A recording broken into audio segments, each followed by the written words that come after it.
Sunday dinner at Margaret Whitfield's house meant predictability in the best way. Pot roast at 4, a folded paper napkin under every fork, and 10 grandkids arguing over who got the seat closest to Grandma. Last Sunday, April 14th, the roast burned. The table stayed set, but empty. And when Officer Daniel Reeves eased through the unlocked door on Maple Street, Margaret was in her favorite chair by the window, hands folded, as if waiting for someone to arrive. She looked up and spoke softly. Words that would echo across Cedar Ridge long after the sirens stopped. Cedar Ridge, Missouri.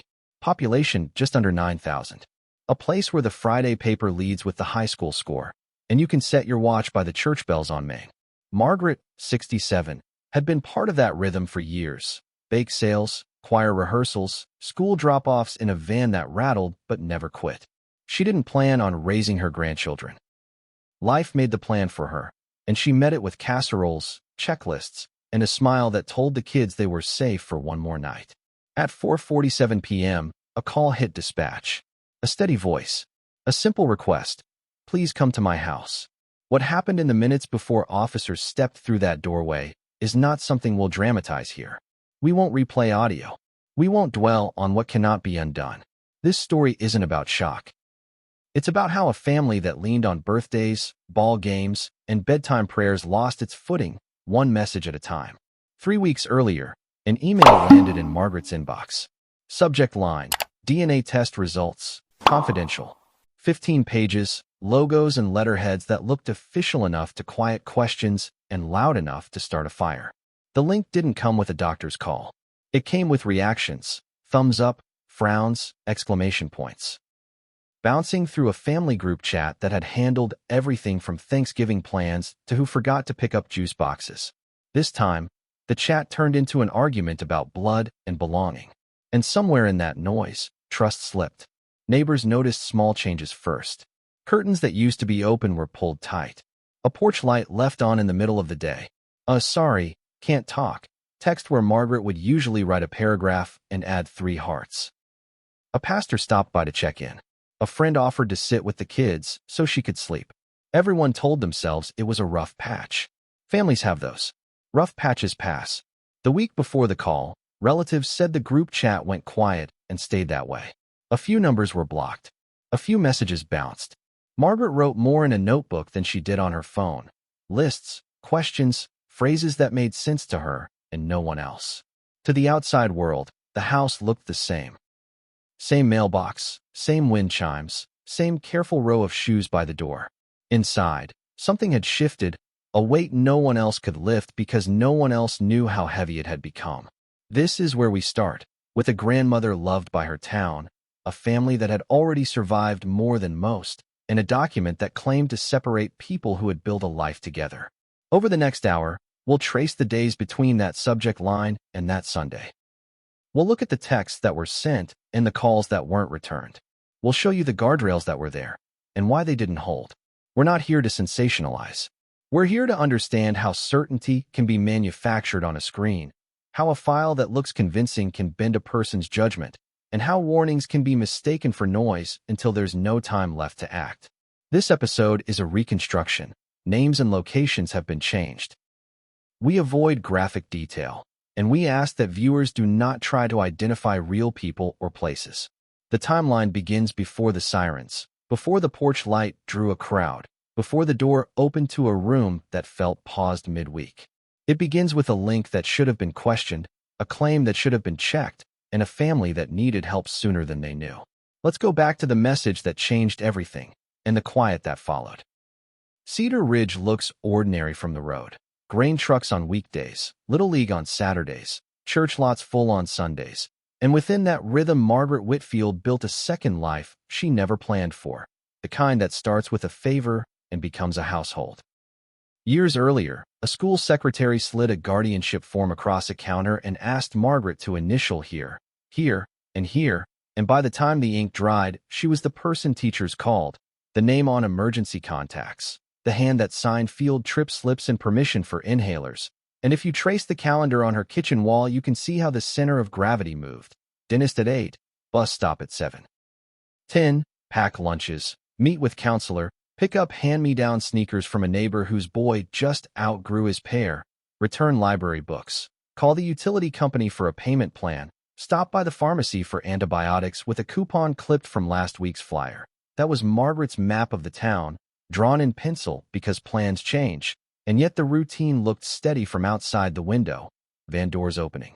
Backpacks off shoulders, a line of shoes by the door in 10 different sizes. She knew the school office staff by first name, waved to the crossing guard, swapped recipes in the church basement after choir practice, and layered structure over chaos the way you layer blankets on a cold night, one after another until everyone's warm enough to sleep. We talked to people who knew her in the way small towns know people.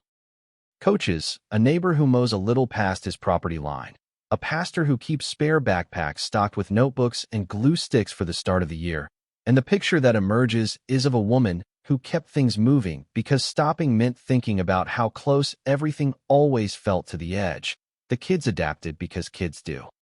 A chart on the fridge with color-coded chores, twins who learned to tie their shoes on each other, the oldest who could fix a jammed zipper and reset the Wi-Fi faster than most adults, the 9-year-old who remembered every library day, the 6-year-old who insisted everyone's water bottle be filled before bed. There were wins that never made the paper. Perfect attendance certificates taped beside macaroni art, a B+ in math that took 3 months of morning practice, a behavior plan that finally clicked after a teacher, a counselor, and Margaret met before work and agreed to try one change at a time. Inside that web were adults doing what they could. A case manager who returned calls even after hours, a school nurse who kept an extra inhaler locked in her drawer, a guidance counselor who flagged a scholarship for summer camp because 1 week of structure feels like a month of air, and through it all Margaret kept receipts in a shoebox and coupons in a drawer and stories in her head she never had time to write down. Money was a puzzle solved daily. Casseroles stretched with broth, after-school snacks portioned into baggies labeled for the day of the week, shoes bought a half size up so they'd last till fall, and when the van needed brakes a friend at the garage charged parts only and said pay me when you can. This is the texture of kinship care most people never see. The glue that holds things together without a headline. The kind of steady that makes a principal say we wish every guardian showed up like this, and a mail carrier add a little wave when he spots the kids on the porch reading to earn screen time. What Margaret rarely said out loud was that steady doesn't mean easy, it just means practiced. She ironed shirts on Sunday night to avoid Monday morning crises, kept spare socks in gallon bags inside the van, stocked a plastic tub with hair ties and a dead angler brush for weekday mornings because a calm start buys a better day. Yet beneath the systems were frictions that never quite disappeared. Custody paperwork that required another stamp, a benefits office that asked for a document already submitted, an appointment rescheduled because the county clinic had only one provider on duty, and the math of 10 lunches when a supply chain delay ran the price of peanut butter up again. Family drama is what people call it when they don't have language for what's heavy but still carried. When the same 2 or 3 issues return like seasons. Missed pickups, promises that shrink when the day arrives, calls at midnight that pull a house back to awake, and everyone who loved those kids learned to pick a role and play it well. The aunt who could coax a shy 3rd grader into reading aloud. The coach who understood that certain kids need to run before they can listen. The neighbor who noticed a light left on too long and texted, "Are you up, or is that just the lamp?" In our reconstruction, the month before everything changed looks like ordinary with extra effort. School projects taped on the hallway wall, a choir sign-up form half-filled on the counter, a stack of forms from the district about next year's placements, food pantry hours circled because the household ran large and appetites grew with summer coming, and on the back porch a folding table set up as a homework station. Pencils in a coffee mug, a plastic timer ticking away in 15-minute blocks. When we talk about Cedar Ridge, we're not talking about a postcard. We're talking about real edges, shift work that doesn't match school hours, long stretches with no bus service on holidays when adults still have to clock in, a clinic that closes early on Fridays, and friends who swap rides because gas isn't cheap. And in that setting, Margaret's home functioned like a small operations center.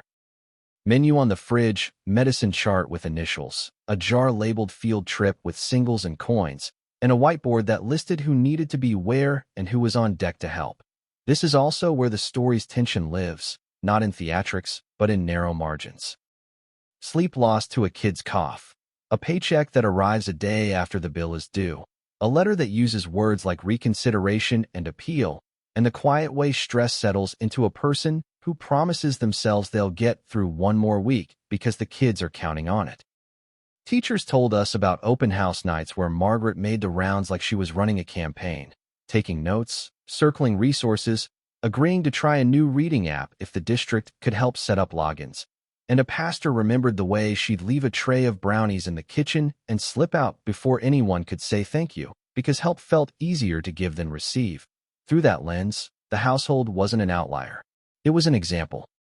One of the many grandparent-led homes that keep classrooms steady and teams filled and Sunday school rooms noisy. Homes that run on checklists and hope in the belief that tomorrow's better if you plan for it tonight. When you picture the Whitfield kitchen, picture labels on shelves so helpers could actually help, a calendar dotted with color to show who had speech therapy and who had practice, a binder with immunization cards and plastic sleeves, because you learn fast that paper gets lost in houses with 10 backpacks, and a basket by the door with permission slips that had to be signed by morning. And if you ask how a person holds all of that, the answer is that no one holds it alone. The school secretary who prints an extra copy when a form goes missing, the neighbor who texts store deals on cereal, the librarian who puts aside graphic novels for a fourth grader who finally found something he likes to read, and the caseworker who knows to call at 7:30 because that's when the house is between the bus and the baby's nap. None of this excuses what comes later, and none of it explains away accountability. But understanding the ground Margaret stood on.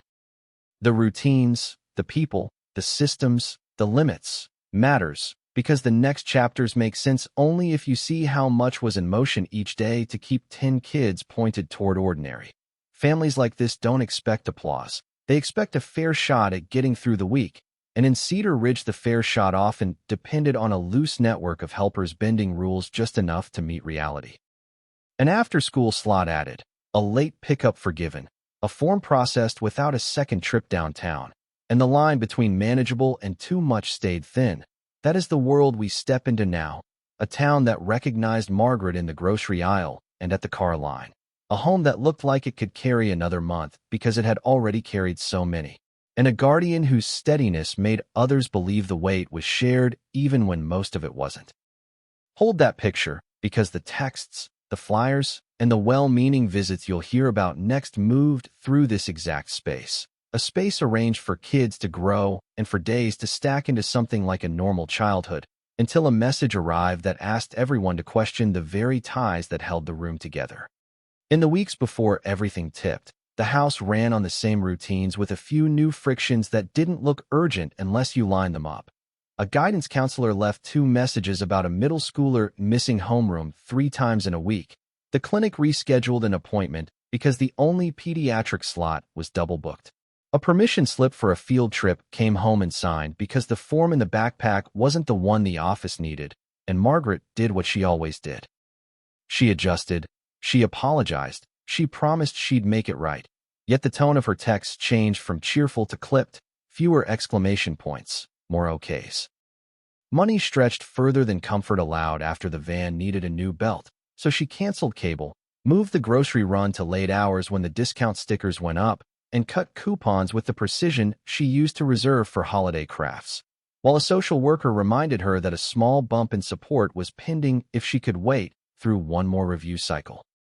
Custody tension threaded through those days like a hum you stop hearing until someone else points it out, a parent promising more time with the kids and then pushing the visit back, a relative asking to borrow 2 children for a weekend without offering gas money or a pickup plan. A phone call that started with "How are they?" and slid into "Who's on the birth certificate?" And although Margaret tried to answer carefully, her notes to herself got longer after each conversation, a column of dates, and times and asterisks beside anything she worried might matter later. At school, the oldest boy stayed late to help a coach stack cones because it felt good to be useful. The second grader tucked a picture into his folder that read, "Grandma's house equals safe." And the office staff set aside an extra milk for the kindergartner who was growing fast, while a teacher who noticed a tired look sent a gentle email asking whether mornings were still working or if the bus stop felt like too much with the baby. Those are the moments that make a town feel like a net, and yet a net only works if weight is spread across it. Two neighbors said they saw the porch light on longer than usual. One of them, Mrs. Alvarez, knocked and offered to take a pair of kids to the park for an hour so Margaret could close her eyes, and Margaret smiled, thanked her, and said maybe another day. The pastor, Reverend Green, made a wellness stop after hearing that Margaret had missed choir twice, sat at the edge of the couch, listened more than he spoke, and left a flyer for a caregiver circle that met on Thursdays at 6, a time Margaret circled on the calendar and then crossed out when a school event moved into that slot. The first call to social services in our reconstruction didn't come wrapped in alarm. It came from someone who knew the family and had seen too many plates spinning. She used calm words like overwhelmed and could use a break, asked about respite, and was thanked for caring, followed by a home check that found a tidy kitchen, steady kids, and a guardian who knew the names of every teacher and the times of every bus, and the case note, written in the language of systems, marked the household as stable with recommended community supports.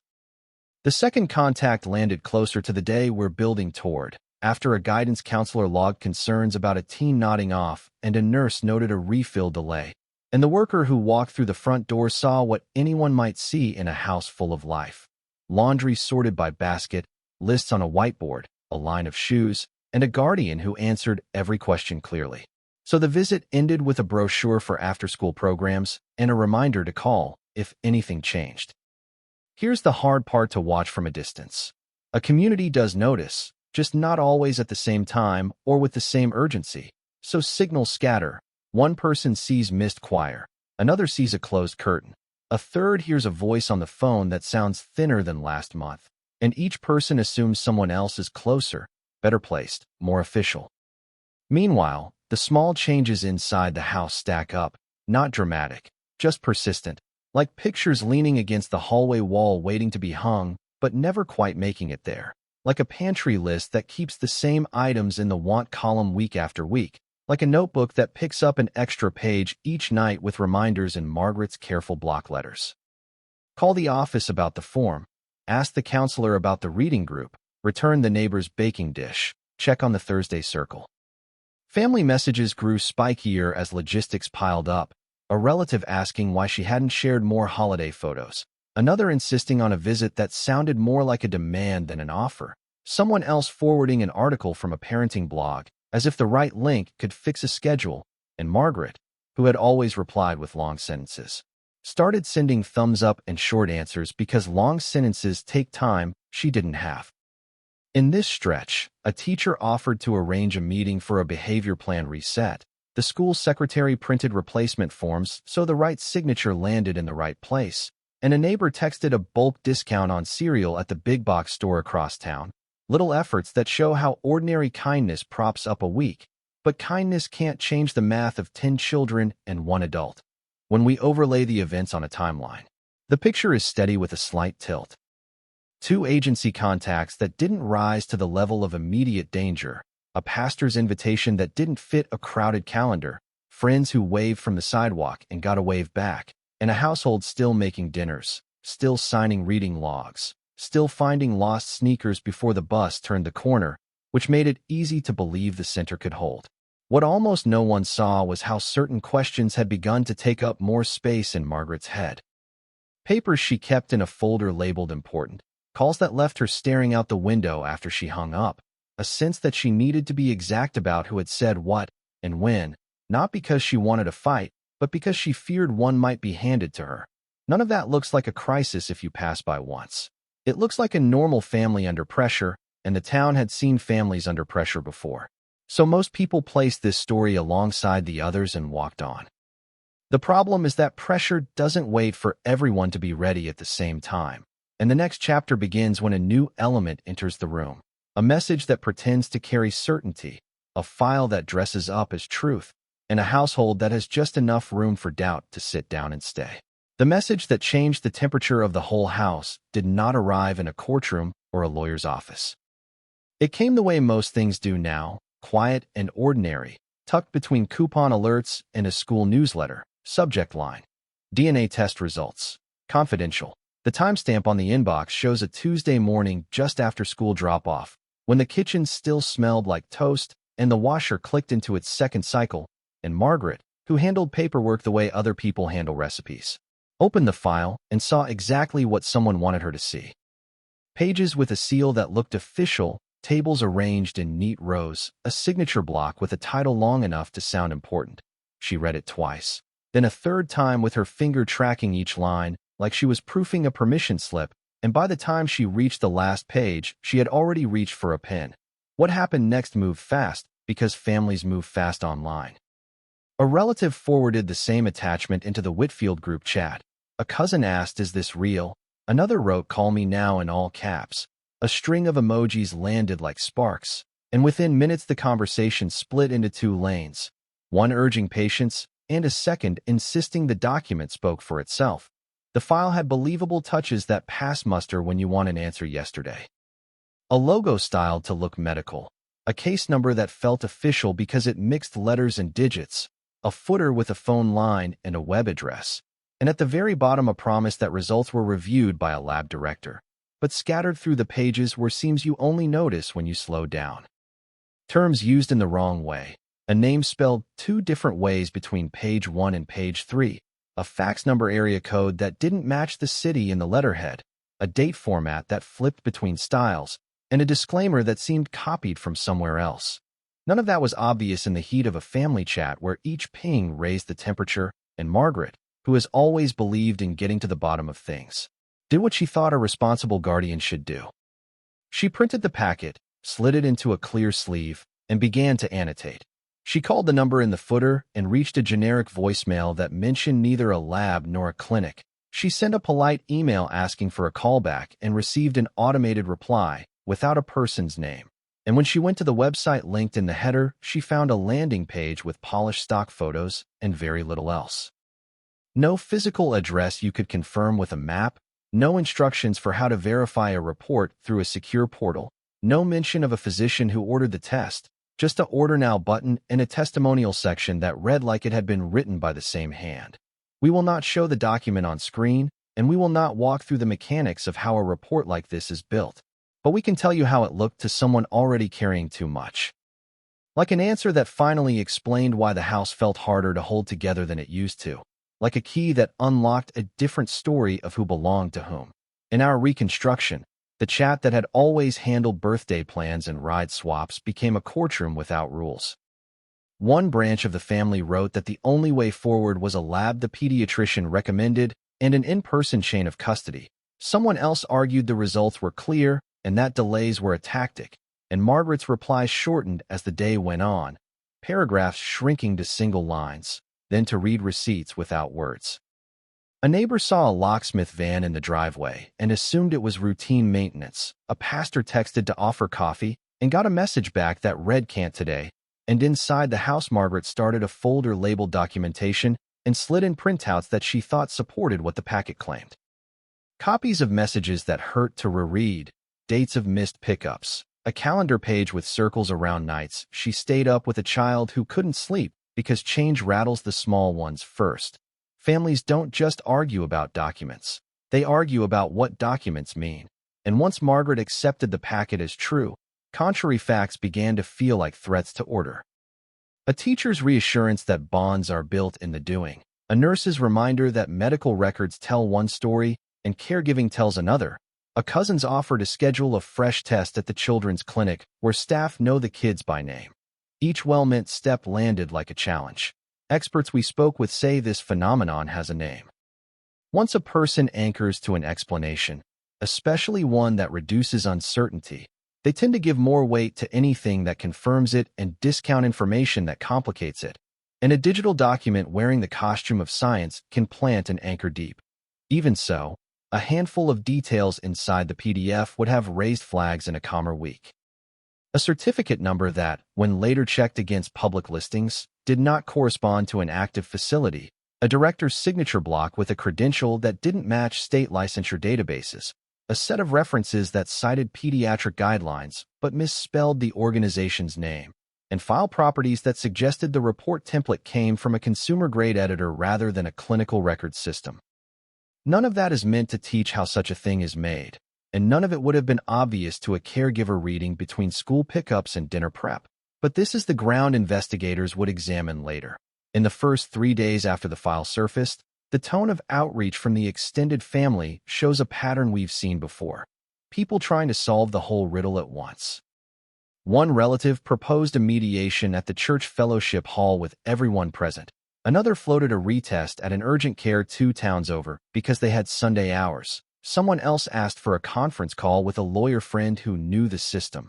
And amid the flood, Margaret chose to narrow the circle, blocking a number here, muting a thread there, convincing herself that quiet was proof of control. Along the edges of the story are small, telling scenes. A school nurse calling to confirm an appointment and getting voicemail twice before a text finally came through with a new date. A guidance counselor leaving a message that included the sentence, "We can help coordinate if the schedule is heavy." A friend from choir dropping off a casserole and noticing the living room surfaces were suddenly clear, almost staged, as if the house had been readied for visitors who never arrived. The technical trail that will matter in court begins here, even if no one knew it yet. The email that delivered the attachment came from a free account with a name meant to look like a generic lab inbox. The domain on the letterhead had been registered only weeks earlier under privacy protection. The customer service number in the footer routed to a voice-over IP service with no physical switchboard. And the address on the final page matched a mailbox service rather than a lab. If you're asking what a legitimate clinical report typically includes, the answer is not a template or a logo. It is a chain. An ordering clinician listed by name, a date and time of specimen collection, an accession number that ties the sample to a physical custody record, a CLI certification you can verify in a public database, and a contact for the lab's medical director who can confirm results by phone. In our story, none of those pieces clicked into place, and yet the illusion was strong enough to bend a week. We also found that the company named on the letterhead had shut down years before under a different owner. Its name revived only as a shell on a splash page that sold kits with fine print that placed all responsibility on the buyer. When a cousin sent a screenshot of that discovery into the family chat, the message bounced with a notification that they were no longer allowed to post in the thread, and when the pastor tried again to schedule coffee, the offer went unanswered. In the notebook Margaret kept by the phone, entries shifted from reminders about school projects to short, clipped lines she underlined twice. Protect the kids, check documents, ask for proof. And she started filing everyday moments as if they were exhibits. A photo of a lunch left on the counter with a note that said who made this, a screenshot of a late-night message from a number that wasn't saved in her phone, a receipt for locks purchased with a cashier's initials circled. None of this signals malice to the outside eye. It signals a person trying to wrestle uncertainty into order with the tools at hand. Paper, pens, folders, saved messages. The tragedy here is that the tool she trusted most in that stretch was the one that least deserved it. If you want to know how the paper trail will break later, it starts with the simplest moves. A detective asking the supposed lab to confirm an account number and getting silence.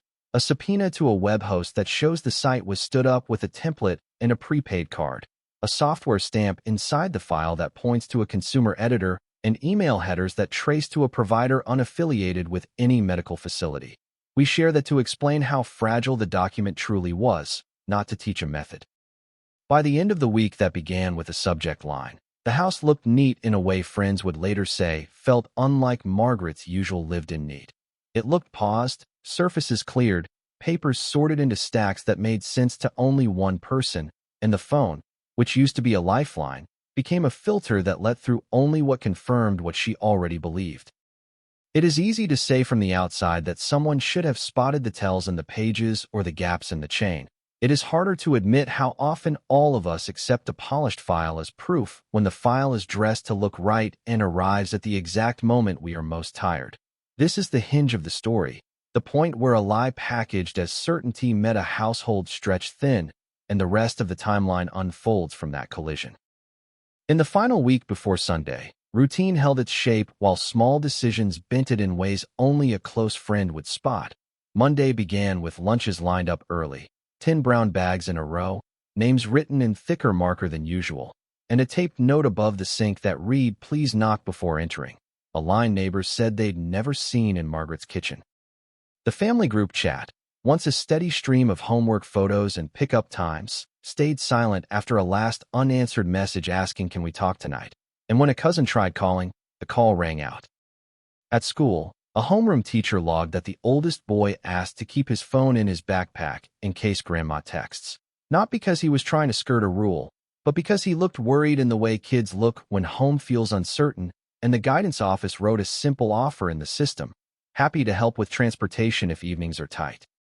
While the bus driver noted that the Whitfield stop felt quieter than normal, fewer waves from the porch, no last-minute shoe hunt on the steps. Tuesday brought an appointment card from the clinic tucked under the front door rubber band, a reschedule reminder after last week's conflict, and by lunchtime the pharmacy left a voicemail that a refill was ready for pickup. Inside the house, Margaret moved with intention, sorting papers into labeled stacks: school, church, medical, legal. Slipping page protectors over anything that felt like it might be asked for later. And in her notebook the entries shortened to fragments: print copies, confirm addresses, document everything.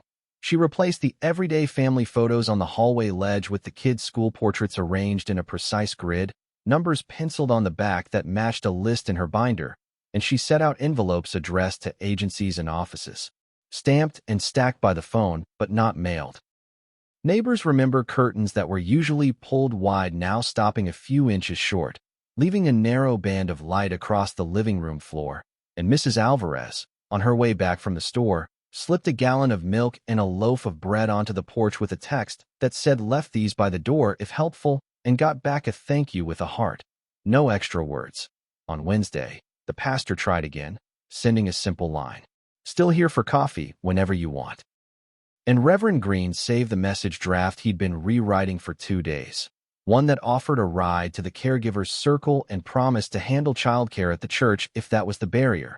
The draft stayed unsent. At practice, a coach asked the oldest whether he'd be at Saturday's scrimmage and got a careful answer: "Depends on what Grandma says." And later that evening the library sent a friendly nudge about books due Friday. Margaret, who used to leave the porch light off until dusk, kept it on through the afternoon, and when a delivery truck stopped with a small package she signed without opening it on the spot, placed it on the hall table, and wrote its tracking number in her notebook. Experts who study judgment under stress describe a moment like this as narrowing the field of view. When a claim feels like the missing piece, a person starts sorting the world into what supports it and what distracts from it. And in Margaret's binder the tabs reflected that narrowing: proof, contacts, statements, while offers of help, which required explanation and time, slid to the margins.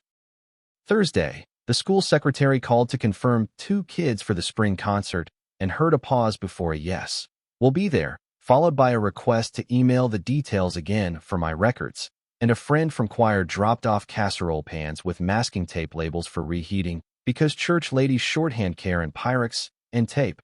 The front yard told its own quiet story. The chalk drawings that usually sprawled across the sidewalk stopped at the edge of the welcome mat. A scooter leaned upright against the railing instead of tossed in the grass, and a stack of folded blankets sat by the door like a family was readying for guests who hadn't been invited. That night, a relative who had been pressing for a full family meeting sent one last message suggesting a fresh, doctor-ordered test at the children's clinic and included the phone number and hours, a message that showed as delivered but not read. Friday morning, Margaret walked the hallway like a person checking exits before closing a building, straightening a frame here, sweeping a corner there, setting out a neat row of toothbrushes in a ceramic cup, and laying out pajamas in matched sets that had been mismatched for years, the kind of order a tired mind reaches for when the ground under it feels loose. At noon, the case manager who'd visited earlier in the month called from a block number, left a voicemail that said "no pressure, just checking if you need anything changed on the plan," and added her direct line, a small kindness in a system that often hides behind general inboxes. Late afternoon brought the familiar clatter of backpacks and shoes, and a neighbor saw Margaret sit with 2 of the kids on the steps, her hands around their hands while she talked, the kind of quiet talk adults have when they are trying to keep the world small and safe with words. She wrote 3 more lines in the notebook after they went inside. Doors locked, copies made, confirm again, and then set the pen down without capping it. A rare slip for someone who capped pens as a matter of habit. Saturday was full of near contacts. A friend ringing the bell with extra cupcakes from a fundraiser and leaving them on the porch when no one answered. The bus driver waving from his own car as he passed by and wondering why the bikes were lined up in a perfectly straight row. The pastor driving the long way home from an afternoon visit and slowing as he crossed Maple, telling himself he'd stop the next morning before first service. Inside, Margaret filled a plastic bin with neatly folded clothes marked by size, stacked school forms with paper clips, and placed the fake report, its pages worn soft from handling, in the front of the binder, a decision that said more than any message she'd send. When relatives tried to restart the family thread on Saturday evening with a neutral topic, who's bringing what for the end-of-year picnic? The message didn't go through for some and bounced for others, and the cousin who'd found discrepancies in the report wrote a short line to herself. Call on Monday if no one answers this weekend. The kids curled around ordinary that night. Cartoons they'd memorized, the good blanket everyone wanted, a kitchen timer set to keep screen turns fair, and the house settled the way houses do after long weeks, with the light under a bedroom door and the quiet tap of a washer cycling late. Sunday morning, the pastor printed 2 extra bulletins just in case. Mrs. Alvarez set a plate by her own stove to take next door after service, and the school secretary, sorting the concert program, moved 2 names up a line, planning to tell Margaret she'd save them good seats. The last notes in the notebook are the tittiest: times, initials, a box checked beside the word prepared. And next to the phone, the stamped envelopes still waited in a neat stack no one would ever drop at the post office. From the street, the house looked like it had stepped into a still photo. Porch swept, curtains even, mail slot quiet, and people who drove by remember thinking it looked especially cared for. Nothing on the outside of 1847 Maple told you what would be written into the police log that afternoon, only that a week had been spent tightening, labeling, confirming, as if certainty could be built by hand if you just worked at it long enough. Sunday moved along like most Sundays in Cedar Ridge until it didn't. The church lot emptied, late lunches finished, the neighborhood settled into that quiet stretch where you can hear yard sprinklers and ball games on living room TVs, and at 4:47 p.m. A call reached dispatch from 1847 Maple Street. Steady voice, clear address, no shouting. The closest unit, Officer Daniel Reeves, acknowledged within seconds, radioed his approach, and asked that EMS stage nearby. When he reached the house, the front steps were swept, the porch light was on though daylight still held, and the door yielded under a gentle push. Inside, the room looked arranged rather than abandoned. Couch cushioned straight, toys gathered into a basket, a line of shoes by the wall in descending sizes, and in the chair by the window sat Margaret Whitfield, hands folded, calm enough to answer her name on the first try. Standard protocol took over. Reeves announced, asked if anyone else was inside, keyed his mic to request backup, and waited for the second unit at the threshold before moving room to room. What happened next will be left in broad outline out of respect, but here is what matters. No signs of forced entry, no broken glass, no overturned furniture, nothing that suggested strangers had come or a fight had torn through the spaces where children normally argued about snacks and cartoons. The officers moved carefully, clearing each room, then stepped back into the living area, where a binder, a neat stack of stamped envelopes, and a clear sleeve with a printed lab report sat on the hall table as if placed there to be found. Reeves secured the scene, guided Margaret to the couch, and read the short, plain language warnings the way he'd practiced 100 times, then waited with her until a supervisor arrived. Neighbors on Maple noticed the first cruiser, then the second, then the yellow tape that draws a thin line between public space and what comes next, and Mrs. Alvarez crossed to the sidewalk with a casserole she'd planned to drop after service, stopped when an officer lifted a hand and said, "Ma'am, please stay back," and set the dish on her own steps instead. EMS entered only after officers signaled, then stood by while the watch commander called detectives, the county's child welfare liaison, and the on-call investigator. Body-worn cameras, required by policy, captured the basics. Entry announcements, Radio traffic. The moment a supervisor directed that certain rooms remain off-limits until the investigative team finished documenting. But those recordings were never released publicly because of the age of the victims and the state's privacy rules. This case turned, early, toward the documents on that hall table.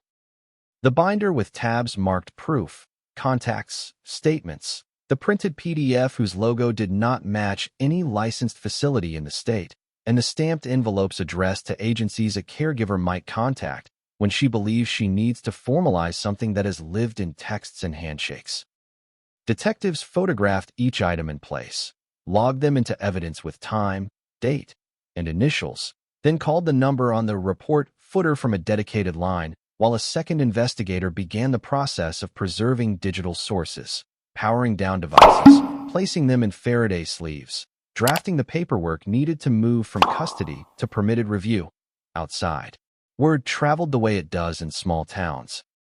One text to a friend, a post in a neighborhood group that moderators quickly locked, a line from the police public information officer asking for patience and privacy, and the pastor who had planned to stop by before evening service parked a block away and stood under a maple tree with his keys in his pocket, looking at the porch that had held so many drop-offs, then choosing not to cross the tape because this was not a moment for anyone but the people who had to be there.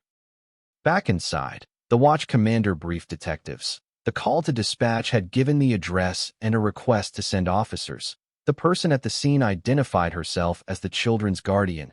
There were no signs anyone else had entered or left, and the space appeared orderly. A senior investigator took a quick survey with a camera, wide shots of each room, a slow pan of the kitchen, close shots of the hall table where the binder lay, and then directed the team to collect only what could be taken without disturbing essential patterns. A balance of speed and care learned over years of cases where paper can tell you as much as anything else. What police can say in moments like this is limited by law and decency. They can confirm a response, acknowledge that next of kin are being notified, explain that certain details will not be shared, and ask the public not to speculate or interfere, and that is exactly what went out in the first brief statement. No names, no numbers, no cause, just a request for space. By early evening, a county investigator had reached the state hotline that handles fraudulent medical services, logged the website on the printed report, and began the process of requesting records from the hosting provider. Another detective called the school district to verify guardianship paperwork, so the right people could be notified with as little confusion as possible. And a third reached the pastor to ask a simple pastoral question most people never hear from police. Who should we call to sit with extended family when we make notifications? A small town can look very large when something heavy happens. Streets reroute, friends wait at corners, officers step into the role of keeping the curious far enough away that they do not carry home images they cannot forget. And as dusk pulled across Maple, the perimeter held, the porch light stayed on, and the work moved from what you can see to what you can prove. Nothing about this chapter gives answers to the part of the story that hurts the most, and we will not supply them. What it does give is the starting point for the next phase. Objects on a table, a phone with a message history, a PDF that claimed authority, and a record of calls and clicks that would, in time, show that the document that set a family on edge was never what it said it was. For now, all anyone outside that tape could know was that a quiet street had gone quiet for a reason, that officers had done what procedure requires, and that a town that usually spends Sunday nights planning the week ahead stood still under an early evening sky, waiting for facts that would arrive the slow, careful way facts should. The first hours after the tape went up turned toward the table and the screens, because in a case like this you start by locking down what can change. Detectives documented the binder and the printed packet, then secured the phones, a home laptop, and a small tablet from the kitchen counter the way policy requires, powered down, labeled, sealed, before drafting the paperwork that lets specialists collect only what the warrant allows. The county's digital unit worked out of a quiet room in the annex, the kind with 2 desks, a coffee maker that never quite turns off, and a whiteboard where timelines grow from left to right. And their job was not mystery solving by hunch. It was the slow, careful work of asking the same question 10 ways. Where did this document come from, and who touched it? They started with what any caregiver would see on a screen. the sender address on the email that delivered the PDF, and then looked at the parts most of us never check, the message headers that show which servers handled it and whether the sender's address matched the place it actually left from. Without getting into a how-to, here's the shape of what they found. The email name looked like a lab inbox, but the path looked like a free consumer account. The domain on the letterhead was a close cousin of a shuttered company, spelled the same to the eye but registered only weeks earlier to a privacy shield. When they called the number in the footer from a department line, it rang to a voicemail box that never used the word laboratory, and when they searched the federal database where licensed clinical labs must appear, the certificate number on page 1 didn't match any facility still operating. The packet itself told its own story to anyone patient enough to listen. Fonts that shifted between headers and tables as if stitched from different places, a director's name with credentials that didn't line up with the state licensing lookup, a reference section that quoted pediatric guidance but misspelled the organization, and file properties that showed the report had been exported from a consumer editor rather than a clinical record system that logs custody, ordering clinician, and accession. None of that is meant to teach technique, only to show the difference between something built to withstand scrutiny and something built to pass a glance. As the tech team mapped the digital trail, the lead detective worked the phone tree that shows up in a case file long after the headlines fade. A request to the registrar that sold the website name, a request to the hosting provider for account activity, a preservation notice to the email service so nothing could be auto-deleted while the warrant moved through a judge's docket, and a call to the state lab oversight office to confirm what the database already suggested. The answer that came back was plain. The company on the letterhead had closed years ago under different ownership. Its name had been revived online as a storefront with no physical lab behind it. While that unfolded, a second investigator built a parallel chain for the family group chat because the file didn't move through one person, it moved through many. With consent from relatives and a court order for the rest, they pulled a clean thread of timestamps that showed when the link was posted, who opened it, who forwarded it, who asked for a second opinion, and when the thread went quiet. You can feel the human part in those rows. The cousin who replied, "Slow down, we need a doctor's call." The aunt who pasted clinic hours for a pediatric retest. The moment a message bounced because someone had been blocked, the county prosecutor's office looped in a consumer fraud liaison early, not because this case would turn on a billing scheme, but because scams leave repeatable patterns. Domains purchased with prepaid cards, templates pulled from the same bundle, customer service lines that are really forwarding services with no office behind them, a records return from the host confirmed pieces that were already forming on the whiteboard. The site stood up quickly with a drag-and-drop template, the account funded with a card that couldn't be traced past the store where it was bought, and the support inbox accessed from public networks at odd hours with no single point of origin. Investigators kept their eyes on the question that mattered for this family. Had any licensed lab touched a sample tied to these names? And the answer, from phone calls and letters sent certified, came back no. While the tech work moved, the team who handles paper kept chipping at the binder, stamped envelopes addressed to agencies that track custody and benefits, notes with dates and initials, a row of school portraits arranged in a grid with numbers on the back that matched a list, and a notebook where Margaret's handwriting shifted in the final days from reminders to declarations. The district attorney's office brought in a medical records expert to explain, in normal language, what a legitimate report contained so a jury could later understand the difference. An ordering clinician listed by name, a specimen collection time, a chain of custody number that ties to a real log, a CLI certification that anyone can look up, and a lab contact who will answer the phone and explain the results to a guardian and a doctor. None of those anchors appeared in the packet on Margaret's table. On the device side, warrants returned simple, telling pieces, searches for how to read DNA results mixed with searches for how to verify a lab, a bookmarked article about family tests that doctors don't order, a series of screen captures of the same PDF with lines highlighted, and calendar reminders labeled confirm, proof, protect. It's tempting to flatten those finds into a motive. The team didn't. They don't read minds, they build timelines, and the timeline they built showed a household that narrowed its field of view after the document arrived. Blocks in a phone's settings, a locksmith invoice paid in cash, a receipt for new file folders, and a label maker, and a series of unanswered calls from people who had been steady parts of the week: nurse, counselor, pastor.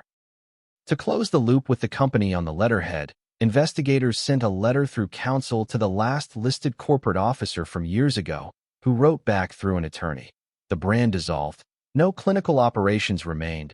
No tests were run under that name, and any website using it now was unauthorized. The attorney attached a copy of the dissolution filing and a notice they had tried, unsuccessfully, to have the new site taken down. That answer isn't dramatic, but it is decisive. In the end, the digital path told a story that fit alongside the paper on the hall table. A report that wore the clothes of authority without the bones, a website with shine and no address, an email that presented as official but traveled a different road, and a set of family messages that show people trying to fix something too big for a thread. There's a moment in every investigation when the click you hear is not a door closing but a frame settling. And for this team, it came when the lab oversight reply, the registrar logs, and the chat timeline lined up on the same board.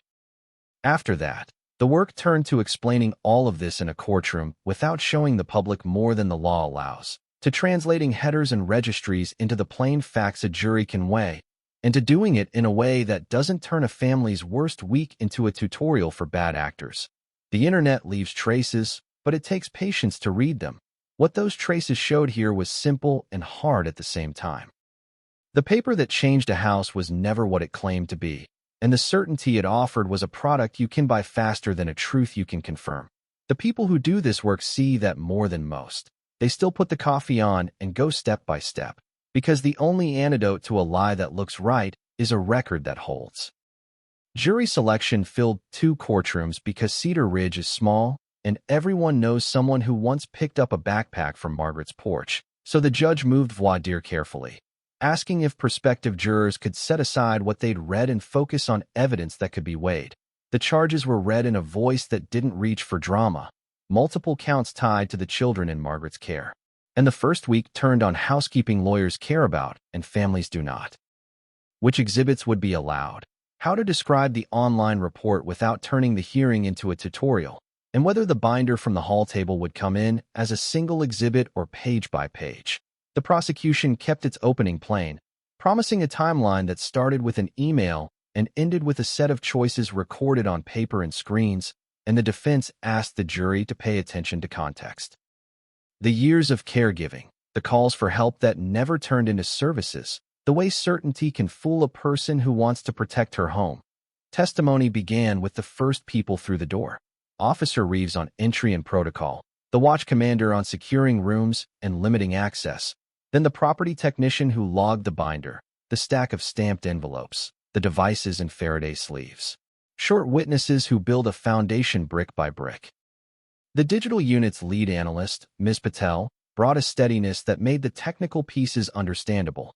She explained what a header is without a single acronym, showed how the sender name looked like a lab but traveled a different path, and pointed the jury to the parts of a legitimate report that were missing here: an ordering clinician, a traceable chain number, a verifiable certification, and a working contact who answers a phone. She didn't speculate, she compared. The state's lab oversight official followed with a letter from the regulatory file and a simple statement that the company on the letterhead had been dissolved years prior under different ownership, no license active, no facility operating at the address listed. A school counselor testified for 10 minutes, not about the crime, which she never saw, but about the months before. The attendance emails, the offer to help with transportation, the phone call that went to voicemail and was returned by text with a new date, and the court allowed only what spoke to pattern and support. The pastor took the stand briefly, describing 2 invitations for coffee and a caregiver's circle, careful not to tell stories that would wander beyond what the rules permit. The defense cross-examined with an eye toward straying. Caseloads at the state office, wait lists for programs, how often family assistance runs on volunteers and patch schedules, and they called a clinical psychologist who studies caregiving fatigue to talk about what happens when a person's world narrows under pressure, how a document that looks official can become a fixed point even when it shouldn't. No one on either side raised their voice. The courtroom felt like a place where people chose their words because words mattered. When the fake report itself was discussed, the judge required neutral language and a large caution on the display. Reconstruction, not instruction. On cross, the defense pressed the analyst on certainty. Could anyone say who created the file? And she answered what professionals answer when they care about accuracy.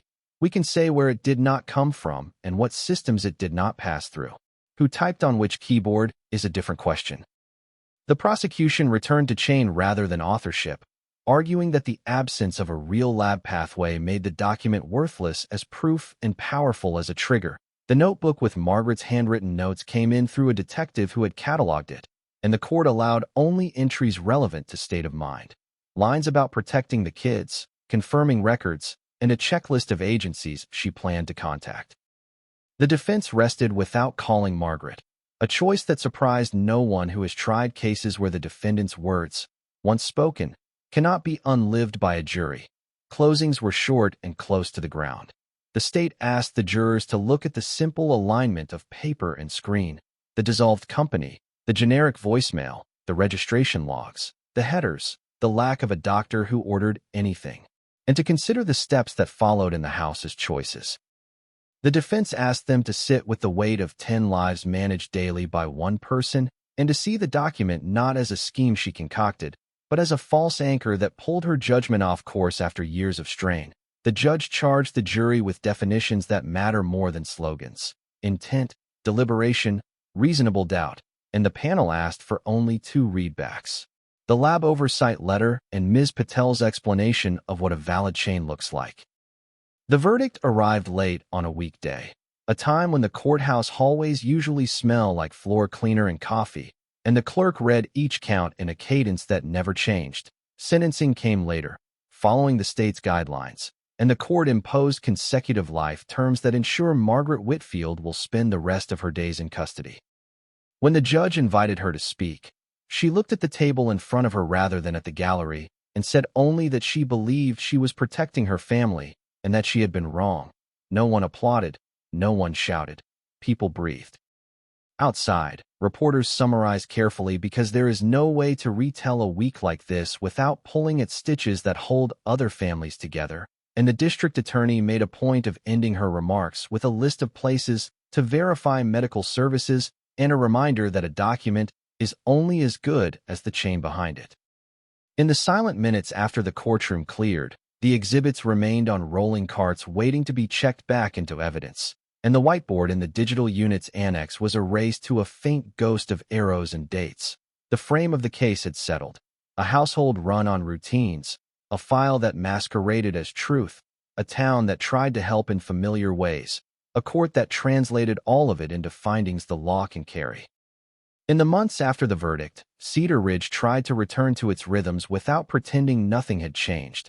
The school district held a staff meeting where counselors walked teachers through what to watch for when a caregiver's load shifts from heavy to unsafe: sudden isolation, locks where there weren't locks, blocked numbers, a home that starts looking staged rather than lived in, and principals added a simple practice to every contact. Offer one next step, not 5, because when a person is overwhelmed, clear and small beats perfect and complicated. The church moved the caregiver circle to an early evening slot with childcare and dinner on a rolling cart, so people could show up without planning. And Reverend Green began opening the lounge an hour before meetings for quiet check-ins that feel less like appointments and more like a neighbor sitting with you while the water heats for tea. At the library, a Saturday class on health information online filled in a week.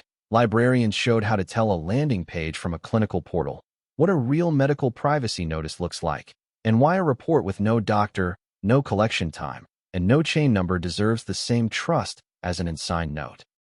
The county, nudged by the case and by advocates who had been pushing for years, updated its hotline triage, so calls about caregiver exhaustion don't fall to the bottom of the stack just because there are groceries in the fridge and beds are made. Now a second-day follow-up is standard when callers use words like can't keep up, need a break, or forgetting simple things. And a short respite list is kept active so a tired adult has somewhere to land for 48 hours without a maze of forms.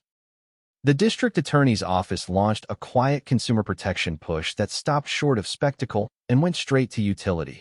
Posters in clinics and schools that read "Verify before you believe" and a simple 3-step strip along the bottom. Call your pediatrician or primary doctor. Check the lab's certification in the federal database. Insist on an in-person chain of custody for any test that claims legal consequence. None of that brings back what the town lost, but it bends the road a few degrees toward prevention, the only outcome that matters after a year like this. There were memorials because people needed a place to stand. Notes at the community center, a table with crayons where classmates could draw without talking, a tree planting behind the elementary where the principal asked for a moment of quiet rather than speeches, and a request from the families that reporters respect a wide circle around children, which most did. Online, the case sparked the arguments cases like this always spark. And the channel you're watching now will ask you for one thing we can control together. Don't turn grief into a hunt. Don't try to match real names to reconstructed ones. Don't contact people who never asked to be in a video. If a story stirs you to act, steer that energy somewhere it can help. Sit with a friend who is raising kids that aren't theirs. Offer a ride. Drop off dinner without questions. Cover a copay if you can. Call the school and ask the counselor what supplies they're short on this month. If you're a caregiver and a document lands in your inbox with big claims, build a pause into the moment. Call your doctor before you call the chat. Ask the clinic how verification works. Search for CLI laboratory search to confirm the certificate. And if the report came from a website with no address and no one answers the phone with a name, treat it like a flyer left under your wiper on a windy day. If you see red flags in a home you love, abrupt isolation, new locks without explanation, a guardian who starts talking only in lists and absolutes, lean in kindly and sooner than feels polite. And if you're not sure how, dial 211 in most states to ask about local caregiver support, or speak to a school counselor or pediatric office about resources they can activate. We end where we began, with a kitchen table and a household that tried to hold more than most of us ever will. This episode is a reconstruction, which means details are changed to protect privacy, but the pressures are real in towns like Cedar Ridge and in cities big enough to have 3 area codes. The truth we can carry out of this is simple and hard at once. Certainty is easy to buy and slow to earn. Documents are only as strong as the path behind them, and people doing their best can still reach a day when best isn't enough without help. If you need that help, ask today. Quietly, clumsily, exactly as you are, and if you're someone who can answer, answer before the second ring.